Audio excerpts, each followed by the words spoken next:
Blinding the Cyclops by Red Feather Free, aka Matthew Bailey. Imagine this. Right at this very instant, hovering somewhere high above Earth, there's an advanced spacecraft far beyond our reckoning, and inside this spacecraft is an extraterrestrial being, an alien, who we'll refer to simply as Al for short from here on out, because his true name is, quote, unutterable. Al is from outer space, and he is using the, quote, force to send this message to humanity. He's come to visit Earth as the official Classifier of Intelligent Beings, or SIB, CIB for short. Al's a representative of the Intergalactic Sentient Intelligences Senate, or as it is affectionately known by its members, ISIS. In order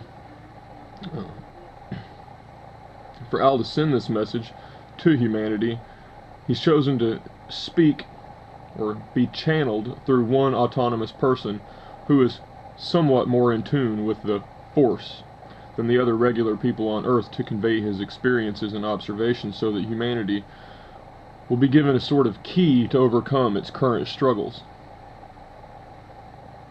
With this charitable purpose at heart, Al dedicates his finds to posterity so that they may either stand or fall on their own merit. Al came on a mission to come investigate our region of the Zodiac, which has not seen a single outsider, at least from ISIS, in the last 1,000 years. He's the chief classifier, number 0904, of our local cluster consisting of the Milky Way, Andromeda, and Triangulum galaxies. Al is a very busy man, he says. So he can say pretty busy. According to Al, the Senate is experiencing a drain of talent worthy of the task due to too much bureaucratic oversight in the selection process. He says the Force does not listen to the number crunchers, and that the discrepancy between natural selection and artificial intelligence selection is becoming increasingly irksome. When Al received his mission, he read the previous CIB's reports. The most recent read, quote, according to my records, the last SIB to have checked on this planet was some 15,000 years ago. So, Al adjusts us to the present time. That's roughly 16,000 years before present. The last SIB had quite positive remarks and high hopes for its future. He says he found a civilization led by so-called magicians, or Magi, who practiced such high arts as astronomy, geomancy, and divination, and that they were even capable of interacting with the Force, and that they understood all the planet's valuable pharmacopoeia and how to use them to speak with Heavenly Father. Note: see dictionaryreference.com and Theogen. Etymologically, this process is known as entheogenation, or generation of the divine within. With any substance such as a plant or drug taken to bring on a spiritual experience. Al says that from further research into this field, into the field notes, he discovered these Magi used one particular plant above all else, a mushroom or a fungi called the Amanita muscaria. He says it is their use of these which gave them the title of Magi, or, quote, anointed ones, because it expanded their minds into a state capable of higher frequency communication. They in fact communicated with other races, but were not ready to be considered for further investment by the Senate until they rid themselves of the lot lurking in their midst who sought to keep this knowledge to themselves instead of sharing it with the rest of their brothers and sisters. He says also, see E.A. Wallace Budge's The Divine Origin of the Craft of the Herbalist, London, 1928, in which he says, concerning these ancient priests, the herb doctors and physicians of Sumer, Babylon, Assyria, and Egypt have proclaimed with no uncertain voice that their craft was founded by the gods, who taught men the curative properties of water, herbs, plants, and oils, and who were themselves the first practitioners. And for the last 5,000 years, men in every civilized country have regarded the divine art of healing as the greatest of God's gifts to men. It would be foolish to blink at the fact that in ancient herbal medicine and magic almost all are inextricably mixed together. From the preface. In order for us to extrapolate the antiquity of these practices, we need only look to the length of the Sumerians' kings list, which goes back over 200,000 years. And as modern science has discovered it, this is not impossible, because we have Denisovan remains found in Spain that date back to over 300 to 400,000 years ago. They were hominid or humanoid skeleton remains that were found from the Denisova cave in Russia as dating back to 280,000 years ago. See the article published in sciencemag.org. Continuing. These people have not advanced to a point where their engineers had mastered the Earth's systems to such an extent that they knew how and where, quote, to live and thrive sustainably using the natural processes occurring through such processes as Serpent Anization.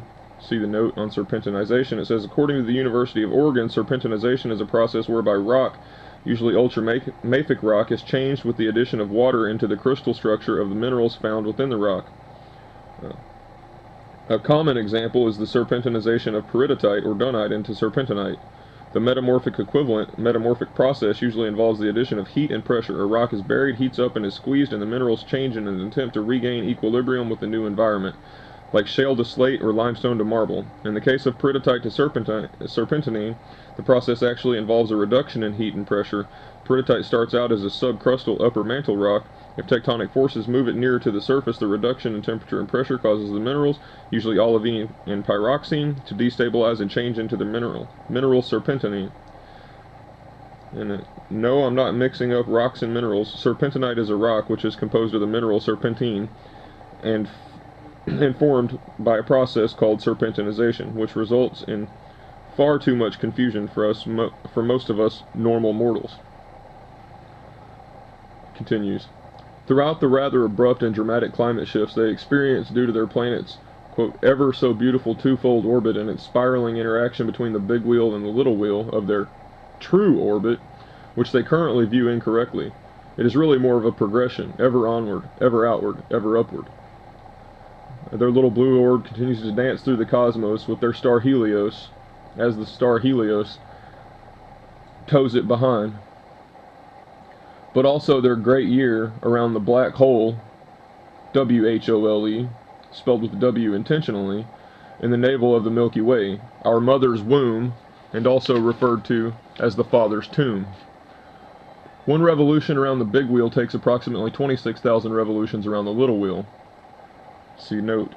Al says we call this process one part of the Milankovitch Cycles, and according to Indiana University, this is defined as the episodic nature of the Earth's glacial and intergalactic periods within the present ice age. The last couple of million years have been caused primarily by cyclical changes in the Earth's circumnavigation of the Sun, variation in the Earth's eccentricity, axial tilt, and precession, the three portions of the Milankovitch cycles.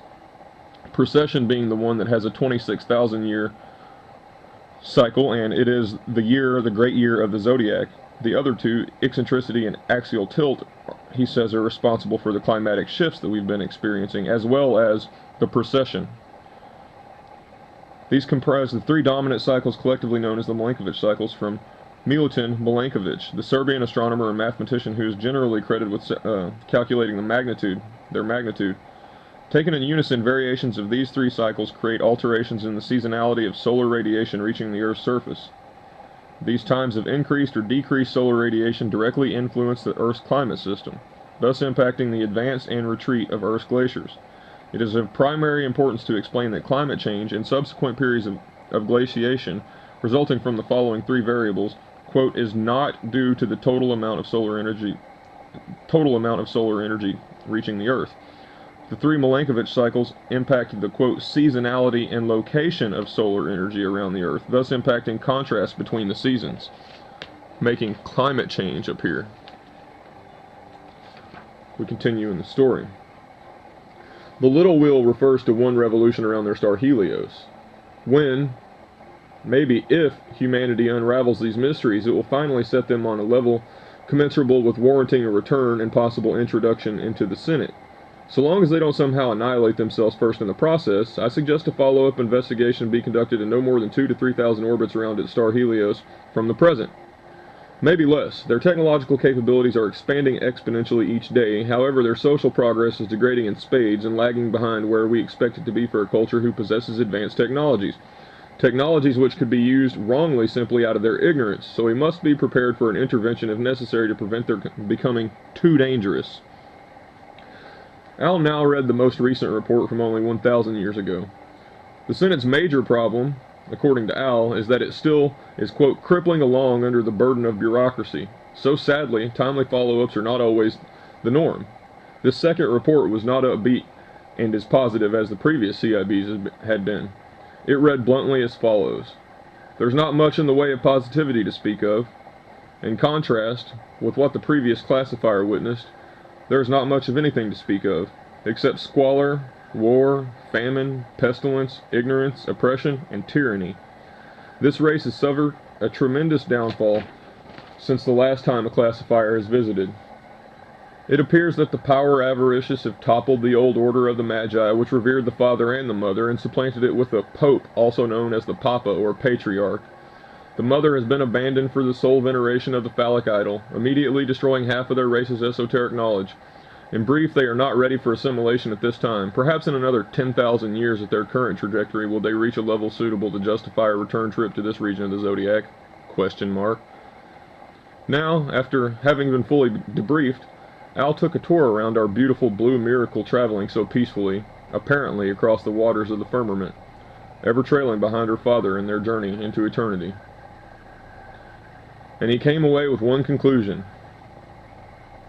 and that is that there is discord in the tune of the people. They are not singing in harmony.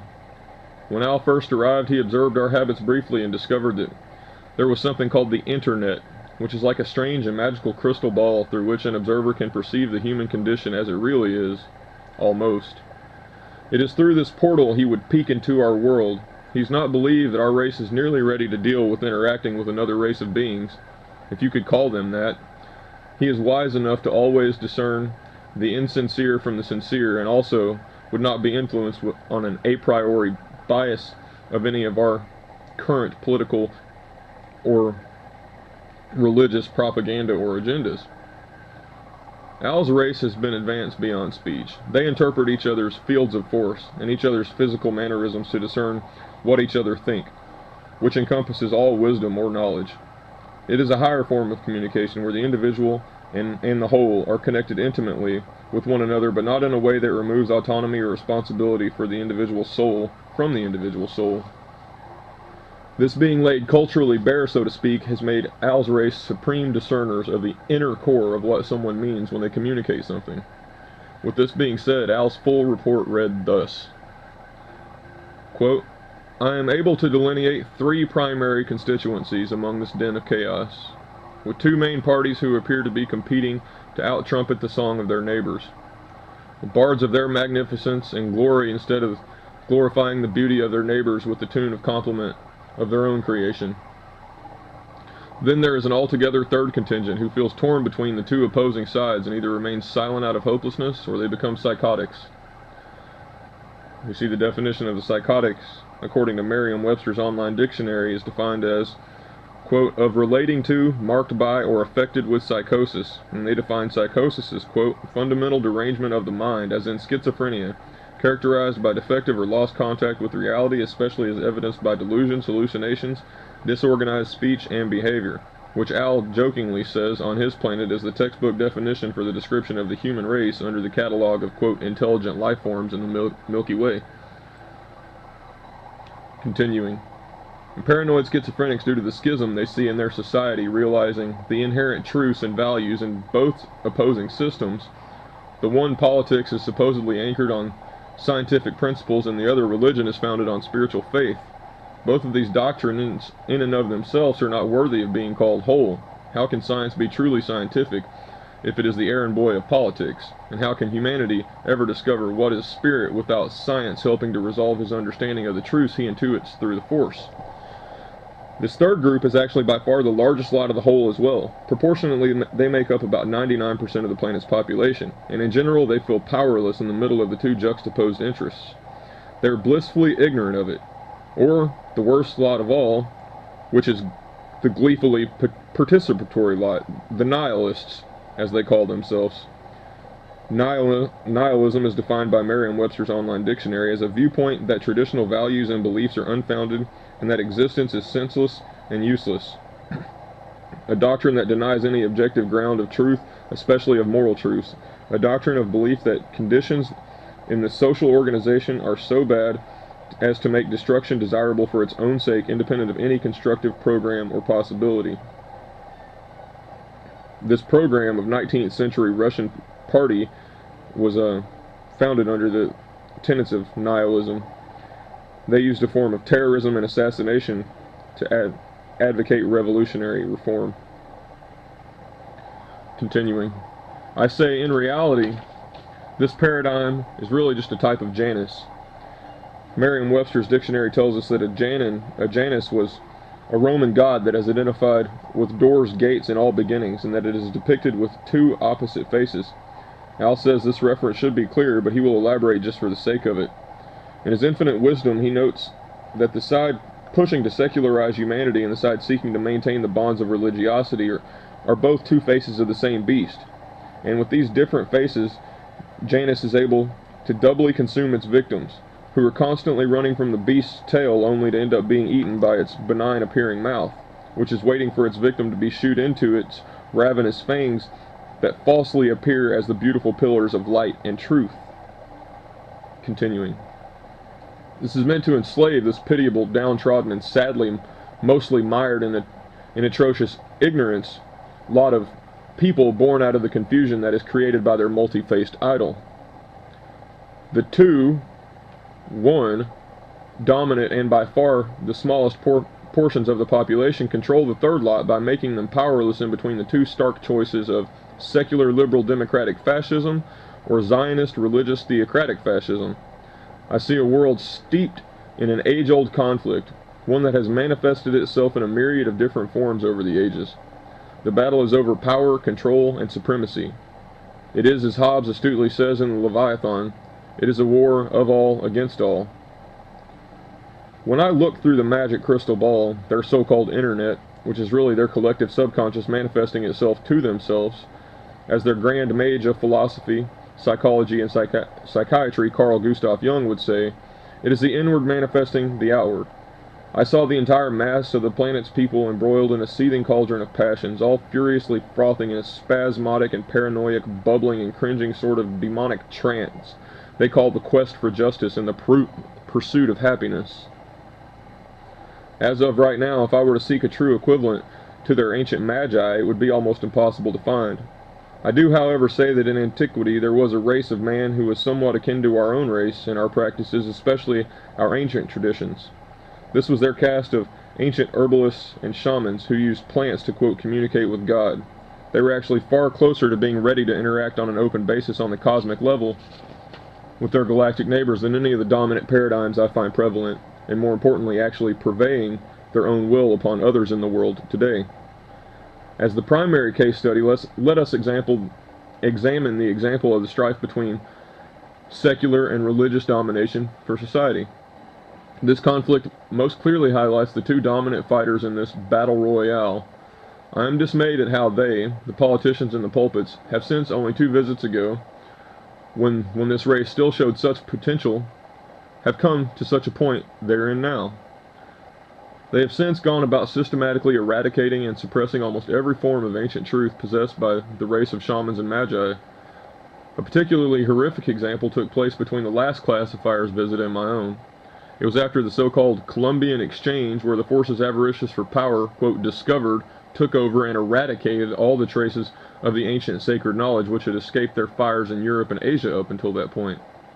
Europe and most of Asia had long been subjected to their Janus of church and state. This Janus had been attempting to either annihilate or subjugate the great races who had been inhabiting North and South America, as they call their conquered lands, for many thousands of years before their burners and levelers tragically arrived with the black powder and Bibles in the New World. Oh, how I woefully lament this tragedy. It is man's greed for power that he is making himself powerless. Furthermore, their system of verbal and written communication seems unimaginably archaic, yet still somehow beautifully quaint at the same time. Through my observations, my diagnosis is that this is one of the main reasons that their, quote, civilization, I say that with a snide grin on my face, he says, is trapped in the torturous bonds of their own self-induced subjugation and state of depredation, is this very arcane form of communication. I say that it is far too easy to manipulate the meaning and intent of the angels sent between the gods. The note here says, Al looks at all living things as demiurges. Even if they do not know it, he says that the, quote, force is present in all things. This is why he refers to our words as angels, or messengers between gods. He really is a sucker for the Greek mythologies. This monkey, see, referring to Hanuman, the monkey man god of India, Al says he is just an arcane version of the Egyptian Thoth or Greek Hermes, and that wherever he appears, it is understood in mythology to go around obfuscating the written language or letters given to mankind by Thoth the Atlantean. He says, to understand this more, see Aleister Crowley's The Book of Thoth, the short essay on the tarot of the Egyptians, San Francisco, 1944. The monkey doing the business suited to great Hermes, meaning they're downgrading from the inability to use the force to one where their communication is restricted into algorithmically formed chains bound by arbitrary semantics and syntax. Their written language bears within it the seeds of their destruction and dismay. It has dragged the species down into a seeming abyss of the rival factions of wild beasts, competing for their piece of flesh, being stripped from their still alive and violently struggling Mother Earth. This planet is dominated by the most malevolent of these factions. Ironically, or not so, because the language was their creation, they literally put the genie in the bottle. I discovered that they are also the ones most adept at the use of this minion enslaved to the genie of letters, whose name is rhetoric, and they are more easily able to obfuscate, simulate, and dissimulate the gods as messengers and distort any truth that there actually is.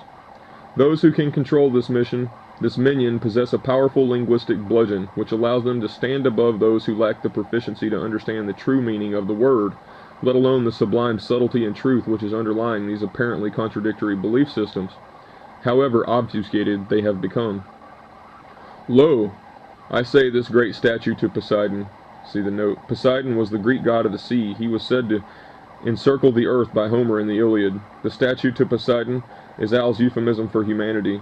He loves Greek histories. Among his very favorite is that of Plato's Critias, which tells the story of the ancient Atlantis and the greatness that humanity had once achieved but had lost due to the avarice of power by a select few among the people who sought to rebel against Zeus and make war against Athens, whom eventually defeated them, and as a punishment caused their empire to sink beneath the waves. Continuing. Poseidon was once a united body, but at some time in the Earth's history a terrible event occurred which shattered the body of Poseidon into its remaining evident edifices, which are crumbled, defaced, and dispersed, and in some cases covered in seawater and barnacles throughout the world. Most of its pieces are destroyed, lost, or have been transported so far from their original geographic and temporal sources that they no longer resemble who they really are or where they came from. However, their writings are not all bad. Apparently the first shaman who, through his use of the fruit of the tree of knowledge, was able to, quote, expand his mind and conceive of how to formulate the first written syllable, was a truly great man. However poorly his gift has been cared for since its delivery. The Egyptians called him Thoth, and the Greeks referred to him as Hermes, the Babylonians as Ea, and the Romans as Mercury. He is also represented as Mithras, Christ, Buddha, Krishna, and many other, quote, enlightened beings around the world. Hermes was symbolic of the knowledge of the craft of the herbalist and the supreme wisdom of communicating with God. He was the first shaman following his herd of reindeer in Siberia who thought, I wonder what makes those reindeer act so giddy after eating the mysterious mushroom, which seems to be, quote, born of a virgin since they do not reproduce through seed and are the fruits of the tree of knowledge, forbidden to Adam and Eve in Genesis. It was him or her who thought, be brave, and set forth upon your mission to discover what made the reindeer fly, who first achieved, quote, enlightenment through his use of the sacred fruit of the tree of knowledge.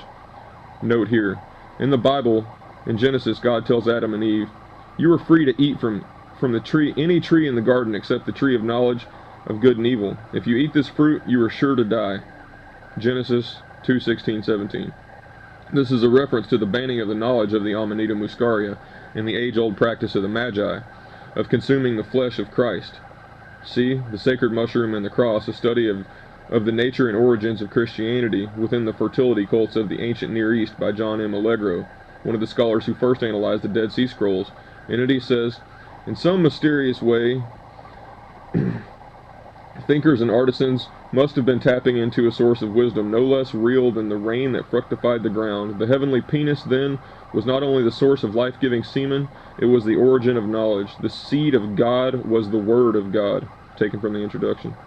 See also Wasson and Allegro on the Tree of Knowledge as Amanita, by Michael Hoffman, Journal of Higher Criticism, which says that the entheogen theory of religion asserts that the main source of religion by far is visionary plants, including psilocybin mushrooms, peyote, ayahuasca combinations, cannabis, opium, henbane, datura, mandrake, belladonna, ergot, and Amanita muscaria mushrooms, and concoctions and combinations of all of the above. Also see Shamanism in Siberia by M.A. Sesplichek, 1914, which says, quote, "As we see them now, the Paleo-Siberians may be considered as possessing the simplest, and the Neo-Siberians the most complex form of shamanism. Professional shamanism, that is, ceremonies of a communal kind, performed by a specialized or professional shaman, is here only in its infancy, and being weaker, has been more affected by, quote, Christianity, and that, quote, as among all primitive religions, the role of the priest as the repository of religious beliefs and traditions is of the greatest importance. Therefore, we shall first proceed to the study of the shaman himself." He describes what a shaman does here. He says, quote, "Although hysteria, called by some writers Arctic hysteria, lies at the bottom of the shaman's vocation, yet at the same time the shaman differs from an ordinary patient suffering from this illness and possessing an extremely great power of mastering himself in the periods between the actual fits which occur during the ceremonies." He says, quote, "A good shaman ought to possess many unusual qualities, but the chief is the power acquired by tact and knowledge." Continuing with Al's debriefing. He says, "I especially enjoy reading the Greek as well as the Egyptian and Babylonian, quote, myths, comedies, and tragedies. Of all the mountains of rubbish generated by the tyrants of the pen since the bottling of these genii, King Solomon is said to have had in his possession a bottle filled with genii, 72 of them. It's the name of God. Tetragrammaton. These are by far the most prudent for study in order to understand the purest distillation of the essence of humanity. In these tales I find examples of every possible situation that has ever or could ever befall humanity. I currently sum up humanity as the two separate entities. The Janus who is established in the politicians and in the popes, the two edifices with which to construct the facades of his two faces. They have these two heads but one body. It is the people, or the blinded Cyclopses, who they have beguiled into acting as their limbs and into serving their artistically veiled, impudent, and impotent wills. And the other is a giant blinded Cyclops. See the note. Homer speaks of Polyphemus, the chief of the Cyclopses in the Iliad, calling him, quote, godlike, and Euripides tells us in his Cyclops that, quote, "And as we were rounding Cape Malea, an east wind blew down on the ship and cast us to land near the crag of Aetna, where Neptune's one-eyed sons, the man-slaying Cyclopses, dwell in their remote caves. One of these caught us and kept us as slaves in his house. The master we serve is called Polyphemus, and instead of our Bacchic revels, we now herd the flocks of this godlike Cyclops." This is a reference to the enslaving of humanity and the taking away of the Amanita muscaria. It says they no longer revel in the Bacchic mysteries, instead they herd the flocks of this godless Cyclops, this spiritualless beast that's being used by the Janus for its will. The Cyclops is the regular man, the 99% who has had their ability to communicate with God through the taking of the sacred fruit of the tree of knowledge, is now basically a sheep and is being, quote, herded by the priest who previously had attended to the Bacchic mysteries. Thus they had their eyes closed so that they could no longer spiritually see, and they became, quote, godless. He goes on to tell us, quote, "The giants were the mighty men of Ge, or earth, who was impregnated by the blood of Uranus, heaven. This symbolism mirrors the other Pentecost. Pentecost, a Christian feast on the 7th day after Easter, commemorating the descent of the Holy Spirit on the apostles.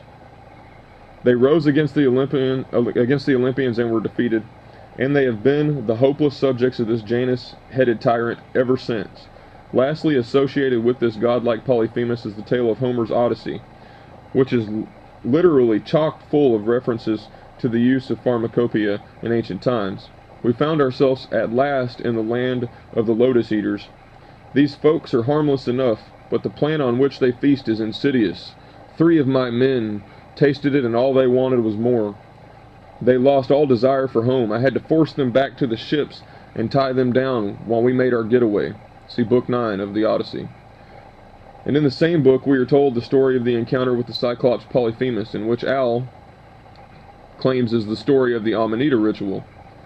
The entire process from start to finish.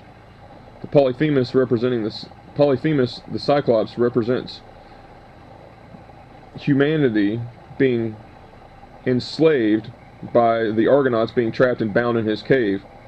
Also, the cave is an allegory for ignorance. See Plato's The Republic, Book 8. To escape, Odysseus and the Argonauts had to use, quote, the stick that they pulled from manure and the wine in the ship in combination, which was extremely potent and had to be diluted 20 to 1, to Polyphemus, so that the Cyclops tossed it back and demanded more. But these 2 instruments craftily combined, Odysseus was able to extricate himself and his companions from the cave of ignorance inhabited by the Cyclops of ignorance, Polyphemus. When Polyphemus drank the wine, the Argonauts took the stick of fire, the stick that they pulled from the mushroom, and they stuck it in the fire, and while he was asleep, they pierced his eye, and they smote his only eye. And as Polyphemus came awake and started freaking out, all the Argonauts scattered, and he said to Odysseus, "I will kill you." Odysseus and the Argonauts ultimately ended up escaping the cave through being very clever and waiting, because Polyphemus went by the entrance of the cave, which had been sealed shut with a giant rock, and he knew that they weren't going to be able to move that rock on their own. So he opened the cave door, and he was waiting, trying to catch them, hoping that they would try to sneak past him. As the evening came, Odysseus and the Argonauts were still there inside the cave, but they saw that he was allowing his sheep to go freely in and out of the cave. So Odysseus hatched a plan, and he and the Argonauts all caught a sheep, or sheeps, and they rode the belly. Hanging underneath the belly of the sheep, they rode right out of the cave without Polyphemus noticing. And they hastily made their escape onto the ship. However, Odysseus learned another valuable lesson: to leave well enough alone, because his hubris to turn around and have to say something to the Cyclops almost cost them their life, because Polyphemus hurled a giant boulder towards the Argus, which almost caused it to sink. The Argonauts and Odysseus barely escaped. Lesson learned. But they were freed from the cave of ignorance forever, and they did this through the mystery of the fiery stick. Fiery stick growing out of the manure is a reference for the magic mushroom. Being mixed with the wine is obviously a concoction of alchemical power designed to knock out the ego and to awaken the wisdom, as all things are allegorical, Als tells us. He continues by saying, Polyphemus is like a child. He is one who is led about because he lacks all sense. His remaining senses, after his sight having been removed, his depth perception rather, he enjoys very much. He derives much pleasure from them, and much pain as well. They are craftily used in concert by Janus to keep enticing the Cyclops to stay in his cave dwelling like a troglodyte. Merriam-Webster says a troglodyte's a member of any of various peoples as in antiquity who lived or reputedly lived in caves. Als says also, the main sense that the Cyclops lacked was the sense of spiritual connection, that they were trapped in the illusion of the material realm. His seemingly weak and untrue senses fail him too often to be untrusted, so out of fear, he remains in the dark. Thus, humanity is like the Cyclops, in the dark, in a state of confusion, induced by fear, because far too many times their senses have proved untrue and failed them. They somehow sense they are far greater than the Janus of his two faces, but they have lost the knowledge of the fruit which opens the eyes of a Cyclops. So they're stuck behind the rock that is too large to move, until some cunning wise man, some cunning shaman or herbalist, induces humanity to sleep and pierces their third eye, awakening their spiritual consciousness and releases them from the cave of ignorance. Until then, tyranny will reign supreme on this orb, named Earth, sailing through the cosmos, unaware of how unaware they really are. I see the human race at this stage as they appear hopeless and lost in never-ending tragic comedy, because humanity has now begun to scratch the surface on deep scientific knowledge. He is making developments that in the very near future will change his capabilities significantly, even above their already possessed ones, to annihilate themselves through nuclear weapons. The development of artificial intelligence primarily is going to be their make-or-break moment. These developments in this enlightenment, like all such throughout history, have the potential to either annihilate or to liberate and enlighten the Cyclops, depending on how it's used. It could either free him from his chains of small-minded mental blindness once and for all, or eradicate what is left of freedom on this planet. This is to be accomplished by doing as Homer tells us his wise Odysseus did, the freeing of humanity, that is. We're to use, he says, a strong concoction of Amanita wine to penetrate our one-sidedness and delve into our subconscious. We are to blind the Cyclops, meaning to pierce the veil of the human ego and escape the cave of ignorance which has so long bound us to our illusions of division, each one alone in our own cave. Al sincerely wishes us the best and signs off simply as Al, CIB, number 0904.